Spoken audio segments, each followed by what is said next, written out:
حول ولا قوة إلا بالله العلي العظيم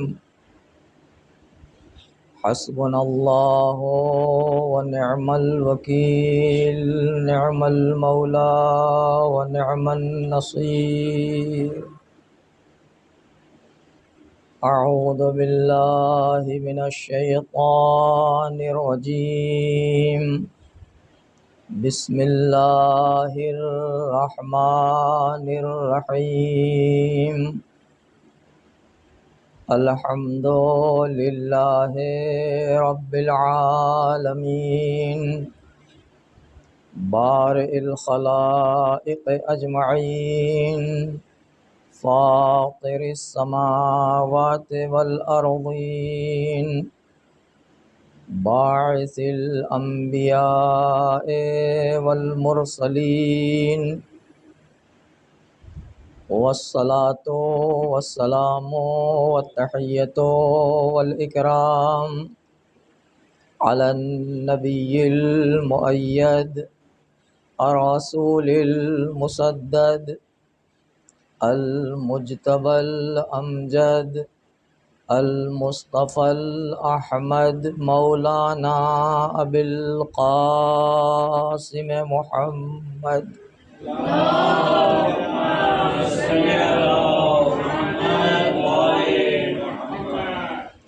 وعلى أهل بيته الطيبين الطاهرين المعصومين المنتخبين المنتجبين المظلومين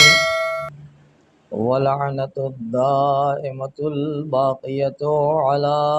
أعدائهم أما بعد فقد قال الله الحكيم في كتابه الكريم بسم الله الرحمن الرحيم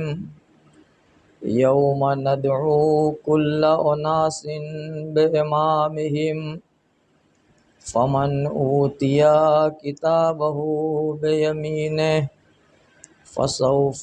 يحاسب حسابا فأولئك يقرؤون كتابهم ولا يظلمون فتیلا۔ درود پڑھیں محمد والے۔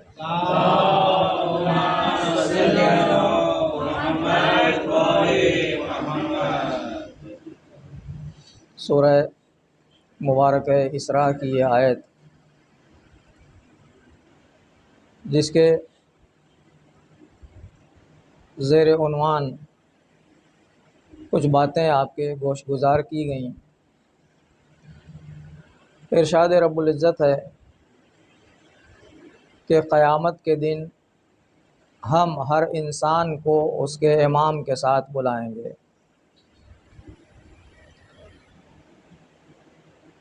اور جس کا نامہ اعمال اس کے داہنے ہاتھ میں دیا جائے گا وہ خوشی کے ساتھ اپنا نامہ اعمال پڑھے گا، اور اس دن کسی کے ساتھ ذرہ برابر ظلم نہیں کیا جائے گا۔ امام کی معرفت اور امام کی عظمت کے ماتحت جو باتیں آپ کی خدمت میں عرض کی گئیں، ان میں بات یہاں تک پہنچی تھی کل کی مجلس میں کہ امام کی معرفت اس لیے ضروری ہے کہ ہم کو اللہ کی معرفت تک پہنچنا ہے، اور اللہ کی معرفت اس لیے ضروری ہے کہ ہمیں اللہ کی عبادت اور بندگی کرنا ہے، اور بغیر معرفت کے جو حق بندگی ہے یا جس طرح بندگی پروردگار کی جانی چاہیے وہ ممکن نہیں ہے۔ اللہ کی بندگی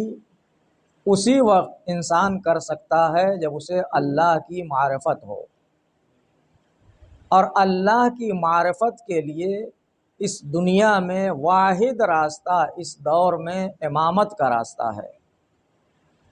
کہ امام کے ذریعے اللہ کی معرفت تک پہنچا جا سکتا ہے۔ جیسا کہ اس سے پہلے آپ کی خدمت میں امام حسین علیہ الصلوۃ والسلام کی وہ حدیث مبارک عرض کی کہ جب کسی نے سوال کیا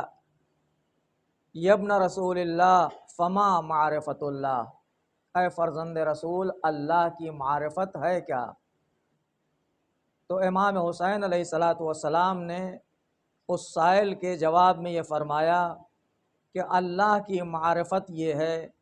کہ معرفت و اہل کل زمان امامہم، ہر دور کا انسان اپنے وقت کے امام کی معرفت حاصل کر لے، یہی معرفت پروردگار ہے۔ اس لیے کہ انسان اللہ کی معرفت کے راستے کو طے کرنے کے لیے جو ذریعہ اور جو راستہ انتخاب کرے گا، عرض کر چکا ہوں آپ کی خدمت میں کہ کوئی راستہ سوائے امامت کے راستے کے، چاہے وہ صوفیاء کرام کا راستہ ہو، چاہے سلاطین بنی امیہ اور سلاطین بنی عباس کا راستہ ہو، چاہے ازواج پیغمبر کا راستہ ہو، چاہے اصحاب پیغمبر کا راستہ ہو، اہل بیت کے راستے کے علاوہ جس راستے کو انسان اختیار کرے گا مکمل توحید تک نہیں پہنچ سکتا ہے۔ اگر کامل توحید چاہیے، مکمل توحید چاہیے، صحیح توحید چاہیے تو اہل بیت کے راستے سے اور اس طریقے سے انسان کو وہاں پہنچنا ہوگا۔ اس لیے کہ بقیہ جتنے راستے ہیں یا ختم ہو جاتے ہیں یا ان کا سلسلہ ٹوٹ جاتا ہے یا ان کا سلسلہ بھی آ کے ختم ہوتا ہے اہل بیت کے سلسلے پر۔ اس لیے کہ اگر ہم نے اصحاب پیغمبر کے راستے کو اپنانے کی کوشش کی اور اصحاب پیغمبر کے ذریعے اس راستے کو طے کرنا چاہا تو اصحاب پیغمبر میں جو اختلافات پائے جاتے ہیں آپس میں، حتیٰ کہ اگر ہم ان مذاہب کے ذریعے جانا چاہیں جو برادران اہل سنت کے اہم فقہی مذاہب ہیں، جہاں 4 الگ الگ امام ہیں اور 4 امام ہیں تو چاروں کی فقہ الگ ہے، چاروں کے مسائل الگ ہیں، آج تک یہ چاروں طے نہ کر سکے کہ ہاتھ اگر باندھ کے نماز پڑھنا ہے یا کھول کے پڑھنا ہے۔ اس لیے کہ ان چاروں میں 3 یہ کہتے ہیں کہ باندھ کے پڑھنا ہے، امام مالک یہ کہتے ہیں کہ کھول کے پڑھنا بہتر ہے۔ لہٰذا یہ بھی طے نہیں ہو سکا کہ ہاتھ باندھنا بہتر ہے یا ہاتھ کھولنا بہتر ہے، اور دوسری طرف سے جو ہاتھ باندھنے کے قائل ہیں ان کے یہاں بھی آپ دیکھیں تو کوئی کہتا ہے کہ یہاں باندھا جائے گا، کوئی کہتا ہے یہاں باندھا جائے گا، کوئی اور اوپر باندھتا ہے، یعنی وہاں بھی اختلاف پایا جاتا ہے۔ صرف ایک راستہ ہے کہ جہاں کوئی اختلاف نہیں ہے، چاہے پہلے کو دیکھیے، چاہے آخری کو دیکھیے، چاہے دوسرے کو دیکھیے، چاہے 5ویں کو دیکھیے، چاہے 7ویں کو دیکھیے، یہاں ہیں 14 کردار، ہیں 14 شخصیات، لیکن جو پہلے کا کردار ہے وہی دوسرے کا کردار ہے، جو دوسرے کا کردار ہے وہی آخری کا کردار ہے، اور اسی کردار کی یکسانیت کو دیکھ کے پیغمبر نے فرمایا تھا کہ ہمارا اول بھی محمد ہے، ہمارا اوسط بھی محمد ہے، ہمارا آخر بھی محمد ہے، وَكُلُّنَا محمد، ہم سب کے سب محمد ہیں۔ جہاں جاؤ گے ایک سیرت ملے گی، ایک کردار ملے گا، ایک کمال ملے گا، ایک ہی جیسی فضیلت ملے گی۔ درود پڑھیں محمد و آل محمد پر۔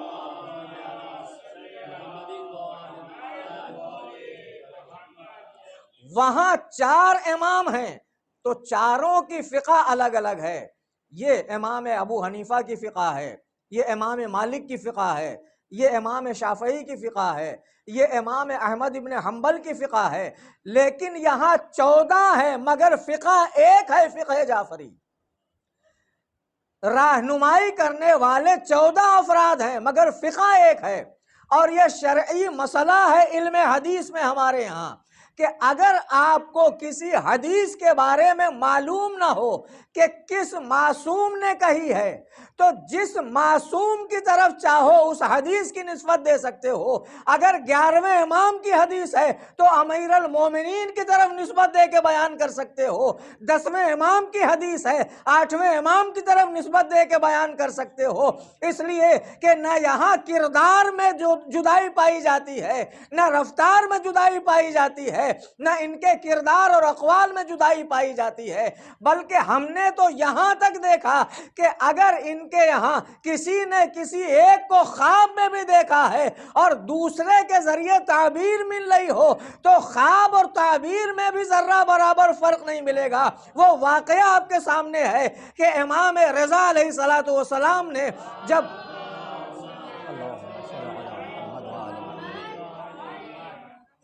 خراسان کا سفر اختیار کیا اور مرو کی ایک مسجد میں آپ نے قیام کیا، وہاں کا ایک رہنے والا خواب میں دیکھتا ہے کہ ہمارے علاقے میں مرو نامی قریے میں جو مسجد پائی جاتی ہے وہاں پیغمبر اسلام تشریف لائے ہیں اور پیغمبر محراب میں بیٹھے ہوئے ہیں۔ وہ کہتا ہے میں حالت خواب میں دیکھ رہا ہوں، میں مسجد میں داخل ہوا، میں نے پیغمبر کو سلام کیا اور درود سلام کرنے کے بعد پیغمبر نے جواب سلام دیا، میں جا کے پیغمبر کے سامنے بیٹھ گیا۔ پیغمبر کے سامنے کھجوروں کا ایک طبق رکھا ہوا ہے جو ڈھکا ہوا ہے، پیغمبر نے ایک مٹھی کھجور اٹھائی اور مجھے دے دی، میں رخصت ہو کے چلا آیا وہاں سے، اور جب میں نے آ کے باہر ان کھجوروں کو شمار کیا تو ان کی تعداد 18 تھی۔ میں حیرت میں تھا، پریشان تھا کہ آخر اس 18 کی تعبیر کیا ہے؟ کہیں ایسا تو نہیں ہے کہ میری زندگی میں صرف 18 دن باقی ہیں یا میری زندگی میں صرف 18 مہینے اور 18 سال باقی ہیں؟ پریشان اور حیران تھا۔ اتنے میں کہتا ہے کہ کچھ دنوں کے بعد مرو میں ایک شور اٹھا کہ امام رضا فرزند رسول اس راستے سے گزرنے والے ہیں اور اسی مسجد مرو میں امام قیام کریں گے اور وہاں نماز ادا کریں گے۔ تو کہتا ہے میں بھی پورے مجمع کے ساتھ امام کی زیارت کے لیے چلا، فرزند رسول کی زیارت کے لیے گیا۔ میں نے جیسے خواب میں چند دن پہلے دیکھا تھا، جس انداز میں پیغمبر کو دیکھا تھا، میں نے دیکھا محراب مسجد میں امام رضا علیہ السلام اسی انداز سے بیٹھے ہوئے ہیں۔ میں مسجد میں داخل ہوا، امام کو سلام کیا، سلام کرنے کے بعد امام نے جواب سلام دیا، بیٹھ گیا۔ میں قریب جا کے میں نے دیکھا امام کے سامنے کھجوروں کا ایک طبق رکھا ہوا ہے، ایک سینی رکھی ہوئی ہے۔ امام نے ایک مٹھی کھجوریں اٹھائیں اور مجھے عنایت کر دیں۔ میں نے وہ کھجوریں لیں اور وہیں بیٹھ کے میں نے انہیں گننا شروع کیا۔ میں نے دیکھا ان کی تعداد بھی 18 ہے، تو میں نے امام سے کہا اے فرزند رسول کچھ اضافہ کر دیجئے۔ تو فرزند رسول امام رضا علیہ السلام نے فرمایا کہ اگر چند دن پہلے میرے جد نے 18 سے زیادہ تجھے دی ہوتی تو میں بھی تجھے اس سے زیادہ دے دیتا۔ یعنی جو خواب دیکھا تھا اس کی تعبیر بے عینے وہی مل رہی ہے، جبکہ خواب میں پیغمبر کو دیکھا ہے اور تعبیر میں 8ویں نائب سے ملاقات ہو رہی ہے۔ درود پڑھیں محمد و آل محمد پر۔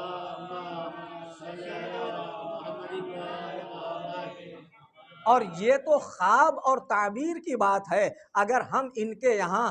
بو اور خوشبو کو، ان کے یہاں جو خوشبو پائی جاتی ہے تمام معصومین کے درمیان، ان کو بھی دیکھنا چاہیں تو ایک جیسی خوشبو ہے۔ حدیث قصہ ہم اور آپ پڑھتے رہتے ہیں، حدیث قصہ میں کیا پڑھتے ہیں کہ امام حسن آئے اور آنے کے بعد شہزادی کو سلام کیا، اس کے بعد امام حسن نے فرمایا اے مادر گرامی نانا کی خوشبو محسوس ہو رہی ہے، انی اشم عندک رائحۃ طیبہ کأنہا رائحۃ جد رسول اللہ، اے مادر گرامی ایسی خوشبو محسوس کر رہا ہوں جیسے لگتا ہے نانا کی خوشبو ہے۔ شہزادی نے کہا کہ تمہارے نانا چادر کے نیچے۔ امام حسن آگے واقعہ آپ کے سامنے ہے۔ تھوڑی دیر کے بعد امام حسین آئے۔ اب جب امام حسین آئے ہیں تو آپ نے کیا کہا؟ آپ نے بھی یہی کہا کہ انی اشم عندک رائحۃ طیبہ کأنہا رائحۃ جد رسول اللہ، اے مادر گرامی میں اپنے نانا کی خوشبو محسوس کر رہا ہوں۔ شہزادی نے کہا ہاں تمہارے نانا اور تمہارے بھائی چادر کے نیچے ہیں۔ امام حسین بھی آ گئے۔ کچھ دیر کے بعد جب امیر المومنین تشریف لائے گھر میں تو امیر المومنین نے بھی شہزادی کو سلام کرنے کے بعد یہی کہا انی اشم عندک رائحۃ طیبہ کأنہا رائحۃ اخی وابن عم رسول اللہ، اے اے بنت رسول، میں اپنے بھائی، اپنے چچیرے بھائی اور اپنے ابن پیغمبر کی خوشبو محسوس کر رہا ہوں۔ جب حسن آئے تب پیغمبر چادر کے نیچے تھے، اس وقت اگر پیغمبر کی خوشبو آ رہی تھی تو بالکل بجا تھا، لیکن جب امام حسین آئے ہیں تو اب چادر کے نیچے تنہا پیغمبر نہیں ہے، پیغمبر بھی ہیں، امام حسن بھی ہیں۔ امام حسین کو کہنا تو یہ چاہیے تھا کہ مادر گرامی، میں اپنے بھائی اور نانا کی خوشبو محسوس کر رہا ہوں، لیکن امام حسین نے کیا کہا کہ نانا کی خوشبو محسوس کر رہا ہوں۔ ٹھیک ہے، یہ بچے تھے، کوئی کہہ سکتا ہے کہ انہوں نے زیادہ تشخیص نہیں دیا، اگرچہ بچپنے اور بڑھاپے کے قائل دوسرے افراد ہوں گے کہ جہاں بزرگی اور سن دیکھا جاتا ہے، یہاں ہمارے یہاں سن اور بزرگی نہیں دیکھی جاتی۔ یہاں 40 سال کا اگر کوئی امام ہے تو جو کمالات اس کے یہاں پائے جاتے ہیں، اگر 8 برس کی کم سنی میں بھی کسی کو امامت ملی ہے تو وہی کمالات اس کے یہاں بھی پائے جاتے ہیں۔ درود پڑھیں محمد و آل محمد پر۔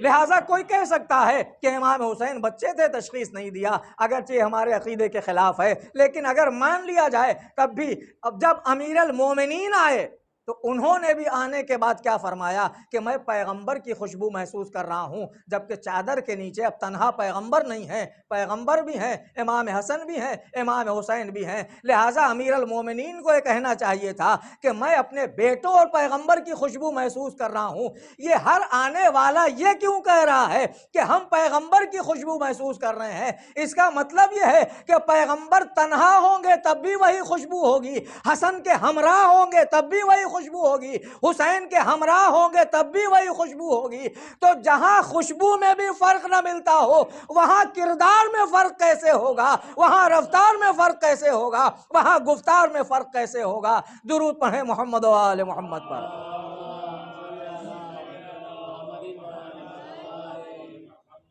لہٰذا اگر توحید کا راستہ طے کرنا ہے، حقیقی معرفت پروردگار تک پہنچنا ہے، تو اس راستے تک پہنچنے کا کانال یہی اہل بیت کا راستہ ہے،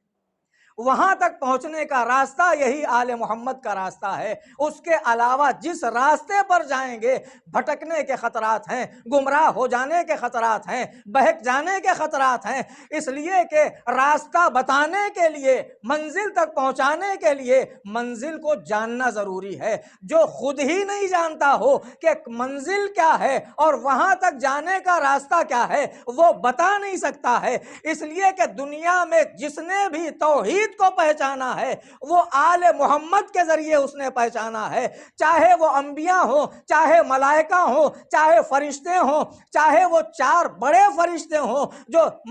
بلکہ سردار ملائک جبرائیل امین بھی اگر توحید کی معرفت چاہیں گے تو انہیں بھی علی سے ملے گی یا اولاد علی سے ملے گی۔ اسی لیے امام نے فرمایا کہ جب عرش کے میدان، جب عرش پر ہم تسبیح و تہلیل پروردگار کر رہے تھے تو سبحنا و سبحت الملائکۃ بتسبیحنا، جب ہم نے تسبیح پروردگار کی تو ملائکہ نے ہماری تسبیح سن کے پروردگار کی تسبیح پڑھنا سیکھی۔ اس لیے کہ جبرائیل کو پروردگار نے جب خلق کیا تو جبرائیل امین خود ہی بیان کرتے ہیں پیغمبر کی بارگاہ میں آ کے کہ جب مجھے خلق کیا گیا اور پروردگار نے مجھ سے سوال کیا جبرائیل من انتا، جبرائیل تم کون ہو؟ تو جبرائیل نے کہا انا و انتا انتا، پروردگار میں ہوں اور تو ہے۔ کئی دفعہ پروردگار کی طرف سے اس جملے کی تکرار ہوئی اور جبریل کی طرف سے بھی یہی تکرار ہوئی کہ میں ہوں اور تو ہے۔ تو امیر جبرائیل کہتے ہیں اتنے میں ایک نور ظاہر ہوا جو امیر المومنین کا نور تھا۔ پیغمبر کی بز میں بیٹھے تھے امیر المومنین اور پیغمبر سے فرمایا جبرائیل نے وہ یہی نور تھا جو یہ نور ہمارے سامنے بیٹھا ہوا ہے۔ اس نور نے ظاہر ہو کے وہاں پر یہ کہا اے جبرائیل کیوں نہیں کہتا یا رب انتا رب الجلیل وانا عبد الذلیل، اے جبرائیل کہہ کیوں نہیں دیتے کہ پروردگار تو جلیل معبود ہے، تو بزرگ معبود ہے اور میں تیرا ایک ذلیل اور خاک خاکسار بندہ ہوں۔ یعنی اگر انہیں بھی توحید کو پہچاننا ہے، اللہ کی معرفت چاہیے، تو فرشتوں کو بھی اہل بیت سے ملے گی، کہیں اور سے نہیں ملے گی۔ جب فرشتے معرفت پروردگار کے لیے در اہل بیت کے محتاج ہیں تو عام انسانوں کی بساط کیا ہے؟ انبیاء نے بھی انہی کے ذریعے تسبیح بھی سیکھی ہے، تحلیل بھی سیکھی ہے۔ درود پڑھیں محمد و آل محمد پر۔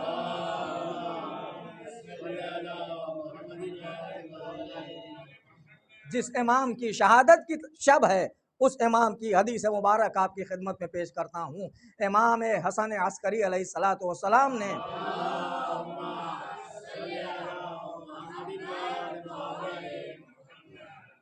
یہ بیان کیا، ایک کتاب ہے اہل بیت کے فضائل کے سلسلے میں، القطرہ من بحار فضائل الاترا، یعنی اہل بیت کے فضائل کے سمندر کا ایک قطرہ۔ اس کتاب میں لکھا ہے، اس کتاب کے رائٹر نے یہ حدیث نقل کی ہے 11ویں امام کے باب میں، 11ویں امام کے سلسلے میں، کہ امام نے راوی سے یہ بیان کیا کہ نحنو عروۃ الوثقیٰ، نحنو صراط المستقیم، ہم ہی صراط مستقیم ہیں، ہم ہی عروۃ الوثقیٰ ہیں۔ اس کے آگے بڑھ کے امام نے بیان کیا والانبیاء یقبسون من انوارنا، اور انبیاء بھی وہ ہیں کہ جو ہمارے انوار سے نور حاصل کرتے ہیں، وَيَقْتَفُونَ آثَارَنَا، اور ہمارے آثار اور ہماری سیرت کی پیروی اور اتباع کرتے ہیں انبیاء۔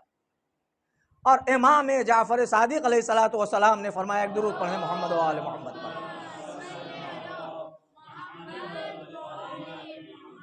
وہ شہزادی کائنات جناب فاطمہ زہرا سلام اللہ علیہا سے مربوط حدیث ہے کہ امام صادق علیہ السلام نے فرمایا کہ ما تکاملت النبوۃ لنبی الا باقرار فضلها، کسی نبی کی نبوت اور کسی رسول کی رسالت اس وقت تک مکمل ہوئی ہی نہیں جب تک اس نے شہزادی کائنات کی فضیلت کا اقرار نہیں کر لیا۔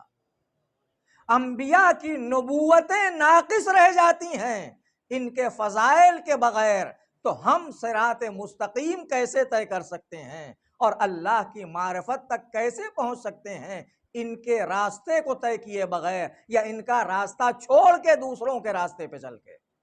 لہٰذا اگر اللہ کی معرفت تک پہنچنا ہے تو اہل بیت کا راستہ طے کرنا ہوگا، اہل بیت کے راستے سے جاننا ہوگا، اس لیے کہ جو ہم کو منزل تک لے جانا چاہتا ہے اسے منزل کا پتہ ہونا چاہیے، اور اہل بیت سے بہتر منزل جاننے والا کوئی نہیں ہے، اس لیے کہ یہی وہ ہیں جو اللہ اور بندوں کے درمیان رابطہ ہیں۔ وہاں سے بھی ان کا رابطہ ہے، بندوں سے بھی رابطہ ہے، وہاں سے بھی متصل ہیں اور یہاں سے بھی متصل ہیں، وہاں سے لیتے ہیں یہاں پہنچا دیتے ہیں۔ جو کچھ اللہ کے یہاں سے نازل ہوتا ہے وہ اہل بیت کے وسیلے سے در اہل بیت کے ذریعے انسانوں تک پہنچتا ہے، چاہے وہ علم ہو، چاہے فضائل ہو، چاہے کمالات ہوں، جو بھی ملتا ہے در اہل بیت سے ملتا ہے۔ اور اسی لیے ہم یہ کہتے ہیں کہ جو وقت کا امام ہوتا ہے، فرشتے جب شب قدر تقدیرات لے کے نازل ہوتے ہیں تو وقت کے امام کے اوپر نازل ہوتے ہیں۔ درود پڑھیں محمد و آل محمد پر۔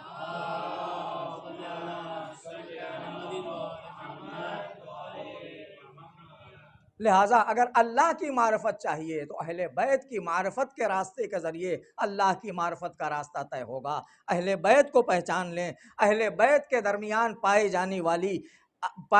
والے ائمہ اور ان کی شخصیات کو پہچان لیں تو اللہ کی معرفت کسی حد تک حاصل ہو جائے گی، ورنہ کسی انسان کے بس میں نہیں ہے کہ وہ اللہ کی معرفت حاصل کر سکے، اللہ کی معرفت کے راستے کو طے کر سکے۔ اللہ کی معرفت کے راستے کو طے کرنا ہے تو اہل بیت کے دروازے پہ آئیے، یہاں سے اللہ کی معرفت کے وہ راستے کھلیں گے کہ جو انسان نے کبھی تصور بھی نہیں کیا ہوگا۔ توحید کا جو اہم اور خالص عقیدہ اہل بیت کے یہاں پایا جاتا ہے وہ عقیدہ توحید کہیں نہیں ملے گا آپ کو، چاہے نہج البلاغہ کی شکل میں ہو، چاہے صحیفہ سجادیہ کی شکل میں ہو، چاہے معصومین علیہم الصلاۃ والسلام کی دوسری احادیث اور ان کے کلمات کے سائے میں ہو، جو بھی ملے گا توحید کے حوالے سے اور کامل توحید کے لیے وہ یہیں سے ملے گا، کیونکہ یہ وہاں سے جڑے ہوئے ہیں، وہاں سے ان کا ربط ہے۔ کائنات میں جس نے بھی اللہ کو پہچانا ہے اس نے مخلوقات کو دیکھ کے خالق کو پہچانا ہے۔ ہمارے اور آپ کے لیے بھی حکم یہی ہے کہ مخلوقات کو دیکھو، خالق تک پہنچو، اس کائنات کے وجود کو دیکھو، کائنات کے اندر پائی جانے والی پیچیدگی کو دیکھو اور اللہ تک پہنچو۔ یہ حدیث سب کے یہاں ہے، ان کے یہاں بھی ہمارے یہاں بھی ہے، من عرف نفسہ فقد عرف ربہ، جس نے اپنے آپ کو پہچان لیا اس نے اللہ کو بھی پہچان لیا۔ یہ کس کے لیے؟ یہ ہمارے لیے ہے کہ ہم دوسری مخلوقات کو دیکھ کے اللہ تک پہنچتے ہیں۔ اس لیے کہ جب ہم نے آنکھ کھولی تو دوسری مخلوقات اس کائنات میں موجود ہیں، لیکن اہل بیت کے لیے اللہ تک جب وہ پہنچے تو کسی مخلوق کے ذریعے نہیں پہنچے۔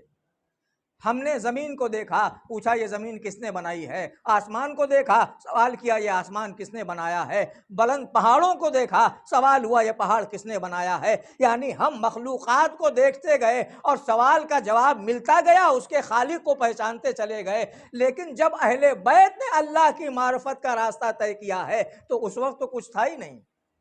اس لیے کہ اہل بیت وہ ہیں کہ اول ما خلق اللہ نوری، سب سے پہلی مخلوق یہی ہیں،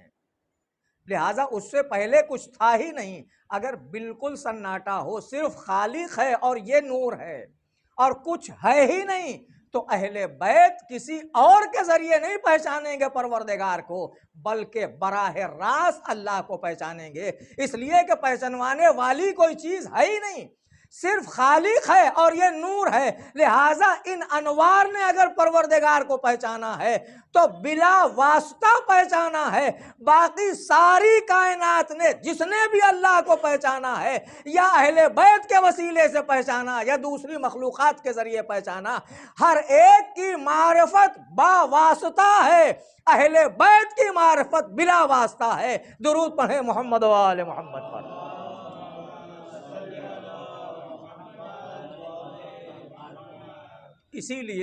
اسی لیے معصومین نے اپنی دعاؤں میں فرمایا الحمدللہ الذی دل علی ذاتہ بذاتہ، حمد ہے اس پروردگار کی جس نے اپنی ذات کی طرف رہنمائی کی اپنی ذات کے ذریعے۔ لیکن ہم ذات پروردگار کو نہیں پہچان سکتے، ہم پروردگار کے صفات کو پہچان سکتے ہیں، ذات پروردگار کے بارے میں اہل بیت علیہم الصلاۃ والسلام کی، معصومین کی یہ واضح حدیث موجود ہے کہ لا تفکروا فی ذات اللہ، اللہ کی ذات کے بارے میں فکر نہ کرنا، وہاں اس علاقے میں قدم بھی نہ رکھنا، لا تفکروا، غور کرنا، فکر کرنا، سوچنا، جاننا، معلومات حاصل کرنا تو دور کی بات ہے، اس راستے میں قدم بھی رکھنا، وہاں سوچنے کی بھی ہمت نہ کرنا، فتہلکوا، ورنہ ہلاک ہو جاؤ گے۔ اس لیے کہ ذات پروردگار کی معرفت کسی کے بس کی نہیں ہے، اگر پہنچنا ہے تو صفات پروردگار کے ذریعے، اور صفات پروردگار کے ذریعے اسے پہچانا جا سکتا ہے کہ اللہ کی صفات کیا ہیں، اور اللہ کی صفات کو پہچاننے کے لیے ان ذوات کو پہچاننا ضروری ہے جن ذوات کو پروردگار نے اپنی صفات کا مظہر قرار دیا ہے، ان ذوات کو پہچاننا ضروری ہے جن ذوات میں صفات پروردگار متجلی ہیں، جہاں صفات پروردگار کے آثار پائے جاتے ہیں، جہاں صفات پروردگار کی جھلک پائی جاتی ہے، ان ذوات کو پہچاننا ضروری ہے۔ ورنہ اگر ہم براہ راست پہنچنا چاہیں اور ڈائریکٹ پہنچنا چاہیں تو ممکن نہیں ہے، اس لیے کہ وہ نور، وہ ذات اتنی قوی ہے کہ وہاں تک پہنچنا انسان کے لیے ممکن نہیں ہے۔ یہ ہمارے دوست الیکٹریشین صاحب بیٹھے ہوئے ہیں، یہ جو 1000 واٹ کا، 2000 2500 وولٹ کا جو کرنٹ دوڑتا ہے بڑے کھمبوں میں، اس میں آپ اگر 100 واٹ کا بلب لٹکا دیجئے تو کیا ہوگا؟ برداشت کر پائے گا وہ بلب؟ نہیں برداشت کر پائے گا، وہ پھٹ جائے گا۔ کیوں پھٹ جائے گا؟ اس لیے کہ اس کے اندر اتنی کیپیسٹی نہیں ہے کہ اس 2000 اور 2500 والے وولٹ کو وہ برداشت کر سکے. یہ زیادہ سے زیادہ 240 وولٹ برداشت کر لے گا، اس سے زیادہ برداشت نہیں کر پائے گا، پھٹ جائے گا، کیونکہ اس کے اندر اس سے زیادہ صلاحیت اور کیپیسٹی نہیں ہے. ہمارا وجود پروردگار کی معرفت حاصل کرنے کے لیے 100 واٹ کے بلب کی طرح ہے کہ اگر آپ براہ راست وہاں سے جوڑنا چاہیں گے تو وجود پھٹ جائے گا. اسی لیے معصوم نے فرمایا لا تفکروا فی ذات اللہ فتہلکوا، اللہ کی ذات کے بارے میں فکر نہ کرنا ورنہ ہلاک ہو جاؤ گے. لہذا لیکن اگر اسی وہی کرنٹ اور وہی وولٹ جو 2500 کا، 4000 کا، 5000 کا بڑے وائر میں دوڑ رہا ہے، ایک بڑا ٹرانسفارمر لگا کے اس کے وسیلے سے لے کے آئیے تو اب یہ بلب جو اس میں لگا کے دگ جاتا تھا، پھٹ جاتا تھا، اب جب وہی کرنٹ اس کو ٹرانسفارمر کے ذریعے ملے گا، یہ ٹرانسفارمر کرتا کیا ہے؟ اس ساری قوت کو اپنے اندر لیتا ہے اور اس کے بعد سامنے والے کی صلاحیت کے مطابق اسے دیتا ہے. جتنا وہ برداشت کر سکتا ہے اتنا اسے دیتا ہے. اہل بیت وہ ہیں جنہوں نے علوم پروردگار، کمالات پروردگار براہ راست پروردگار سے لیے ہیں. اب اس کے بعد جسے جتنا مل رہا ہے وہ اس کی ظرفیت کے اعتبار سے، اس کے ضمیر اور اس کی صلاحیت کے اعتبار سے جسے جتنا مناسب سمجھا اسے اتنا عطا کر دیا. اور یہی وجہ تھی کہ اہل بیت کی بزم میں آنے والے کچھ افراد وہ تھے جن کے سامنے یہ کہا کہ ہم غیب جانتے نہیں ہیں، اور کسی کے سامنے یہ کہا کہ اگر چاہو تو ہم زمین سے زیادہ آسمان کے راستوں کو جانتے ہیں، کیونکہ جانتے ہیں کہ اگر اس سے کہہ دیں کہ ہم غیب کو جانتے ہیں تو یہ برداشت نہیں کر سکے گا، اس سے زیادہ کی صلاحیت نہیں ہے اس کی. لیکن جو برداشت کر سکتا تھا اس کے سامنے یہ اعلان کر دیا کہ اگر ہم چاہیں تو مردے کو بھی زندہ کر دے اور زندہ کی نماز جنازہ پڑھ دیں تو مردہ ہو جائے. درود پڑھیں محمد و آل محمد.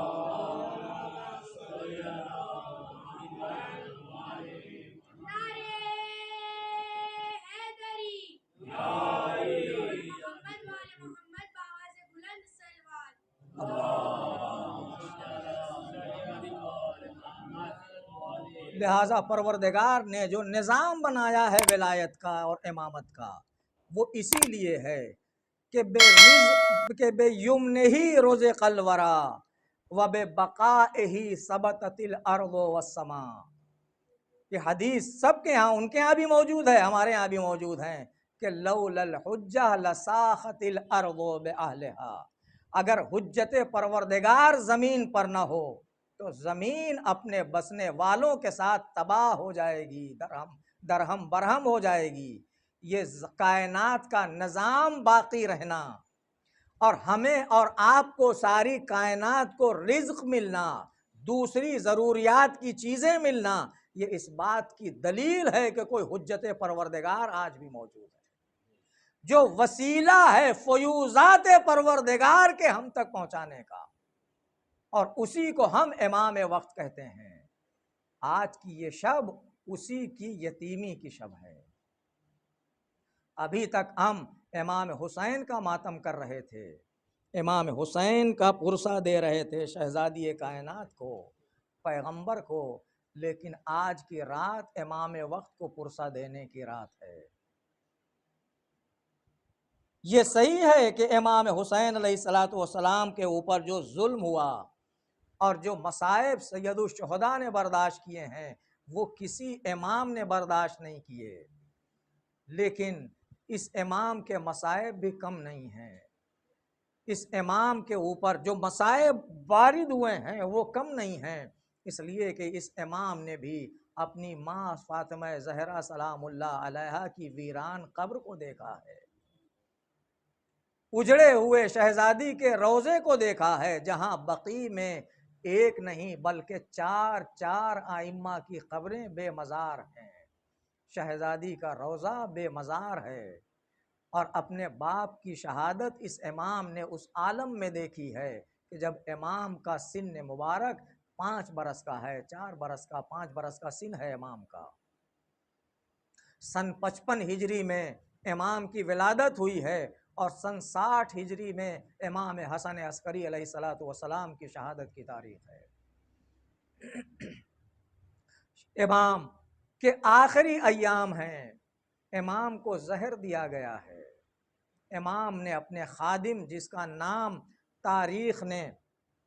ابو الادیان لکھا ہے، امام نے اپنے خادم کو کچھ خطوط دے کے بھیجا ہے۔ وہ خطوط لے کے مدائن کی طرف گیا، جب وہ جانے لگا تو امام نے آواز دی، 11ویں امام نے، ابو الادیان آج کے 15 دن کے بعد جب تم یہ خطوط پہنچا کے اور وہاں سے لوگوں کے سوالات اور ان کے خطوط لے کے واپس آؤ گے اور سامرہ میں قدم رکھو گے تو میرے گھر سے آہو گریا اور نالو بکا کی آواز بلند ہوگی، یہ سمجھ لینا کہ تمہارا امام دنیا سے رخصت ہو چکا ہے۔ ابو الادیان آئے اور دیکھے وہ حالات آپ کے سامنے ہیں۔ راوی بیان کرتا ہے کہ جس شب امام کی شہادت ہوئی اور امام کی روح قفص عنصری سے جس دن پرواز کر گئی ہے، اس شب میں امام کی خدمت میں حاضر تھا۔ میں نے دیکھا کہ امام نے اپنے ایک اور خادم، جس کا نام عقید تاریخ نے لکھا ہے، امام نے اسے حکم دیا کہ فلاں دوا گرم پانی میں گرم کر کے لا کے مجھے دو۔ راوی کہتا ہے میں نے دیکھا کہ امام کے اوپر زہر کا اتنا شدید اثر تھا کہ امام کے ہاتھ لرز رہے تھے۔ جب اس غلام نے لا کے امام کے ہاتھ میں وہ جام دیا تو امام اپنے ہاتھوں سے وہ جام اپنے دہنے مبارک تک نہیں لے جا سکے۔ امام نے وہ کوزہ زمین پہ رکھ دیا، پیالہ زمین پہ رکھ دیا اور عقید سے آواز دی، جاؤ گھر کے اندر جاؤ، فلاں حجرے کے اندر ایک بچہ سجدے کے عالم میں پڑا ہوگا، جاؤ اسے آواز دینا اور اس سے کہنا کہ تمہارے بابا نے تمہیں طلب کیا ہے۔ عقید کہتے ہیں کہ میں اس کمرے میں پہنچا، دیکھا ایک 5 برس کا بچہ ہے جو سر سجدہ معبود میں رکھے ہوئے راز و نیاز پروردگار میں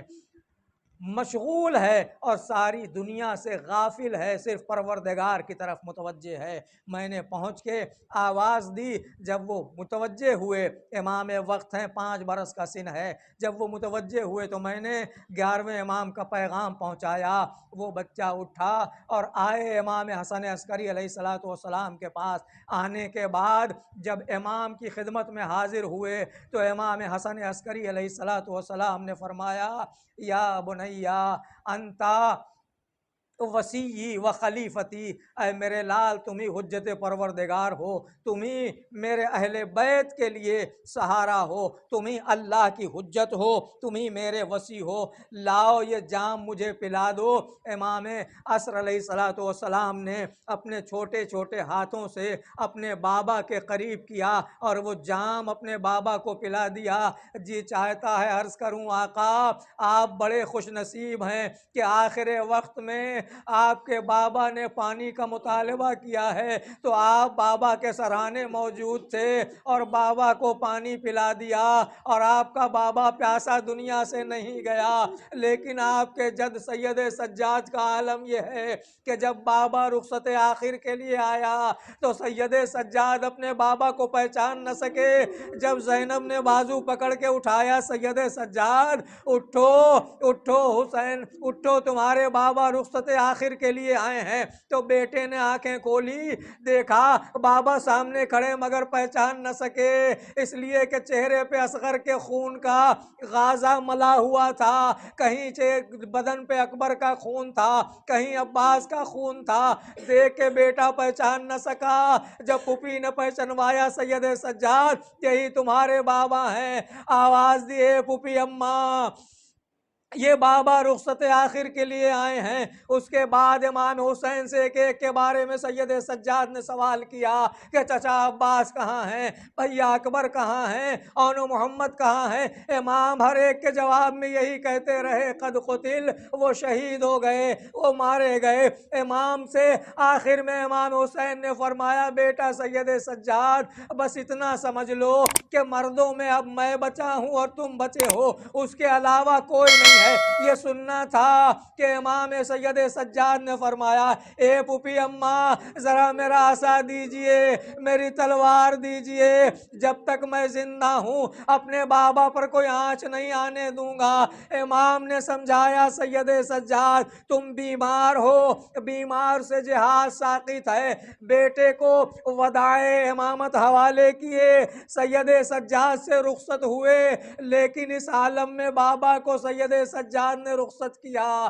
کہ سید سجاد کا بابا پیاسا تھا، اور یہ پیاس اتنی شدید تھی کہ جب حسین کا ذوالجناح حسین کی قتل کی سنانی لے کے در خیمہ پر آیا اور سیدانیاں سیاح کرتی ہوئی باہر نکلی تو ایک 4 سال کی بچی بھی باہر آئی، گھوڑے کے گلے میں باہیں ڈال دی، ایک ہی سوال تھا بچی کا، آواز دی یا جواد ابی قتلا ابی قتلا ابی اتشانام سقیا، اے میرے بابا کے گھوڑے ارے اتنا بتا دے کہ وقت آخر میرا بابا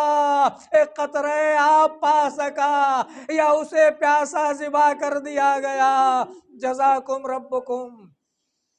عزیزو، 12ویں امام نے اپنے بابا کو جام آب پلا دیا، اس کے بعد امام نے وصیتیں کی، وصیت کرنے کے بعد امام اس دنیا سے رخصت ہو گئے، امام کا جنازہ تیار کیا گیا، غسل و کفن دیا گیا، بیٹا موجود تھا، تاریخ کہتی ہے امام کے بھائی جعفر جو امام علی نقی علیہ السلام کے دوسرے بیٹے ہیں، انہوں نے جب امام عسکری علیہ السلام کے جنازے پہ کھڑے ہو کے تکبیر کہنا چاہی نماز جنازہ کے لیے تو تاریخ کہتی ہے کہ گھر کے کسی حجرے سے ایک بچہ برآمد ہوا، چچا کو روک دیا، ابا پکڑ کے پیچھے کر دیا، آواز دی چچا انا احق بہذا الامر، اے چچا ابھی ان کا وارث زندہ ہے، میں زندہ ہوں، میں زیادہ حقدار ہوں اپنے بابا پر نماز جنازہ پڑھنے کا۔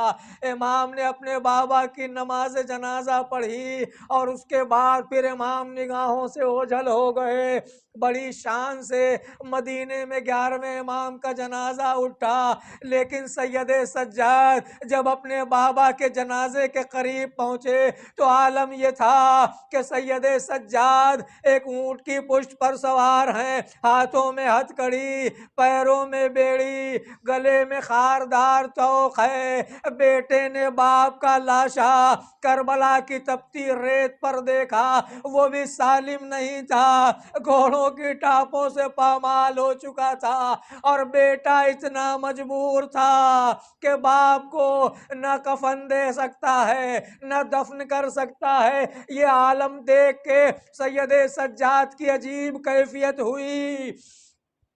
قریب تھا کہ روح جسم سے پرواز کر جائے۔ زینب نے بھتیجے کی یہ حالت دیکھی، اپنے کو ہماری سے گرا دیا، بھتیجے کے قریب آئی زینب، اے میرے لال سید سجاد میں تمہاری یہ کیا حالت دیکھ رہی ہوں، آواز دی پھوپھی اماں ارے وہ بیٹا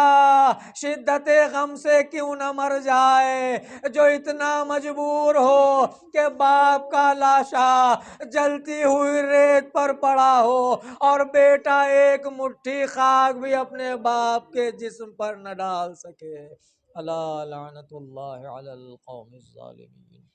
وسيعلم الذين ظلموا أي منقلب ينقلبون۔ پروردگار تجھے واسطہ محمد و آل محمد کا ہماری اس عبادت کو قبول فرما،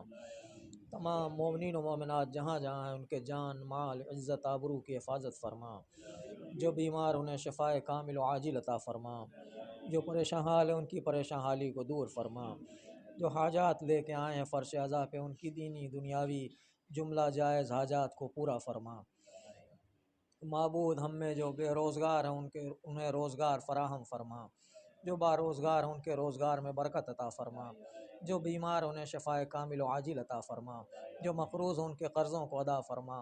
معبود بحق محمد و آل محمد علیہ الصلوۃ والسلام ہمارے والدین اور مومنین و مومنات جو دنیا سے رخصت ہو چکے ان کی مغفرت فرما،